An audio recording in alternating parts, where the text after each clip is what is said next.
तांदळाचे पापड, नाचणीचे पापड असे वेगवेगळ्या पद्धतीचे पापड तर तुम्ही खाल्लेच असतील. पण आज मी तुम्हाला मिक्स पिठाचे पापड करून दाखवणार आहे.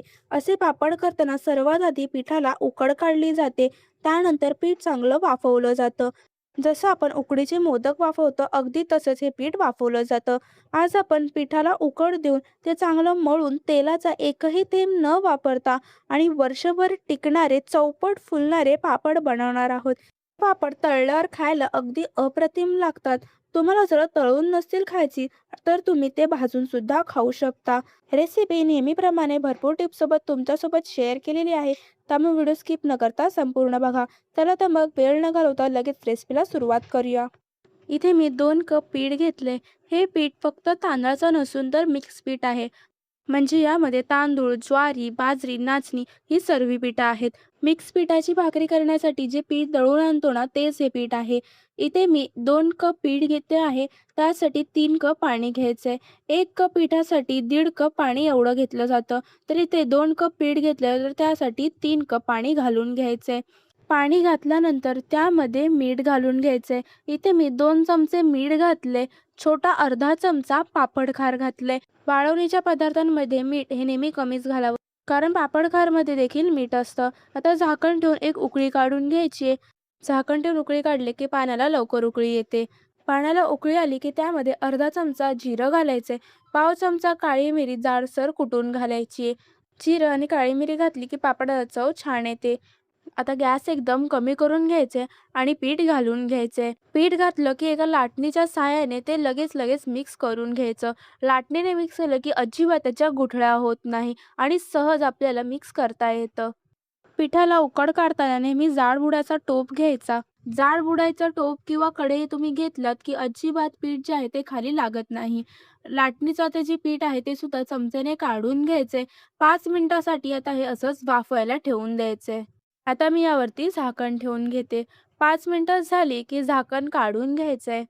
तुम्ही बघू शकता अजिबात टोपाला पीठ चिकटलेलं नाही आहे. त्यामुळे मग मी तुम्हाला जाड बुडाचा टोप घ्यायला सांगितला होता. आता हे पुन्हा वर खाली करून घ्यायचे आणि पुन्हा 5 मिनिटासाठी झाकण ठेवून द्यायचे. यावेळेस झाकण ठेवताना गॅस बंद करून घ्यायचा. गॅस बंद करूनच झाकण ठेवून हे 5 मिनिटासाठी असंच ठेवून द्यायचे. 5 मिनिटं झाली की एका परातीमध्ये हे पीठ काढून घ्यायचं. आता हे पीठ आपल्याला मळून घ्यायचंय. तुम्हाला जमत असेल तर परातीमध्येच पीठ काढून हाताला थोडं थोडं पाणी लावून ते पीठ मळून घ्या, जेणेकरून हाताला चटके लागणार नाही. पण जर तुम्हाला तसं जमत नसेल तर एका पॉलिथिन बॅगमध्ये ते पीठ घालून घ्या आणि त्यानंतर ते मळून घ्या.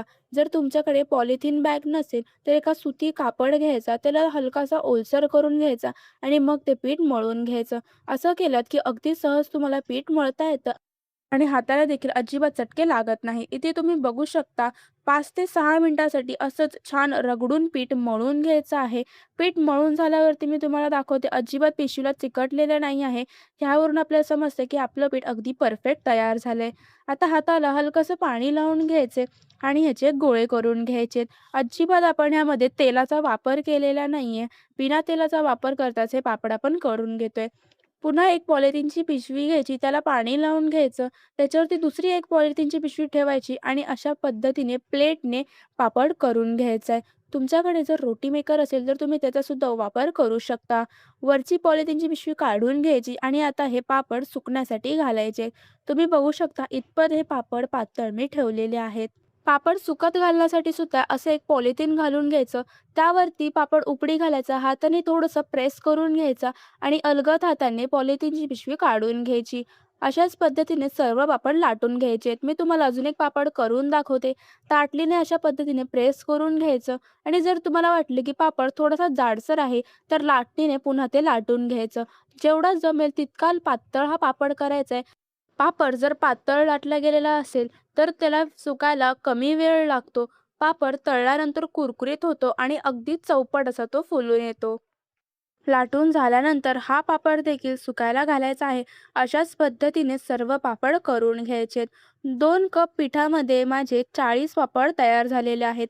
तुम्ही लहान मोठे जसे पापड कराल त्यानुसार तुमचे पापड कमी जास्त होऊ शकतात. मी सांगितलेलं प्रमाण लक्षात ठेवून तुम्ही जर हे पापड केलात, तर अगदी परफेक्ट तुमचे पापड तयार होतील. एकदा केलात तर नेहमी तुम्ही ह्याच पद्धतीने पापड नक्की कराल, हे मी तुम्हाला खात्रीने सांगते. एका बाजूने पापड वाळले, की ते पलटून दुसऱ्या बाजूने वाळवून घ्यायचे. पहिला पापड माझा जास्त वाळला गेला होता, त्यामुळे त्याचा आकार तुम्ही बघू शकता जरा आकसला गेलाय. पण बाकीचे पापड लगेच पलटून घेतले, त्यामुळे अगदी तसेच्या तसे झालेले आहेत. पापड थोडेसे सुकले, की ते लगेच पलटून घ्यायचे, जेणेकरून त्यांचा आकार बदलत नाही. आता हे पापड सुकलेले आहेत. मी 1 दिवस ते उन्हात सुकवले आणि 1 रात्र पंख्याखाली सुकवून घेतलेत. तुम्ही बघू शकता किती पातळ पापड आहेत. अगदी बोटंसुद्धा दिसतायत. आणि संपूर्णपणे ते सुकले देखील गेलेत.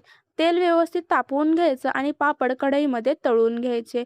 तुम्ही बघू शकता पटकन असा पापड, चौपट पापड फुलून आलेला आहे. अशाच पद्धतीमध्ये आपले पापड तयार होतात. तुम्हाला मी आणखी एक पापड तळून दाखवते. इथे मी मिक्स भाकरीचं पीठ घेतलेलं आहे. पण जर तुमच्याकडे असं मिक्स पीठ अवेलेबल नसेल, भाकरीसाठीचं जे पीठ असतं तांदळाचं, ज्वारीचं, बाजरीचं, नाचणीचं, ते सर्व थोड्या-थोड्या प्रमाणामध्ये घेऊन मिक्स करून तुम्ही हे पापड करू शकता. तुम्ही जर या पद्धतीने पापड केला तर तांदळाचे पापड करायचे सुद्धा विसराल. इतका चवीला हा अप्रतिम लागतो. करायला देखील अगदी सोपा आहे. जर तुम्ही घरातल्यांना करून दिलात, तर त्यांना कळणार देखील नाही की हा मिक्स पिठाचा पापड आहे. आता हे पापड मी तुम्हाला दाखवते. तळल्याआधीचा पापड बघा आणि तळल्यानंतरचा पापड बघा. किती फरक आहे. अगदी चौपट आपला पापड फुललेला आहे. पापड मी तुम्हाला तोडून दाखवते. अगदी कुरकुरीत तो तुटला जातोय. यावरूनच तुम्हाला समजत असेल की अगदी परफेक्ट आपले पापड तयार झालेले आहेत.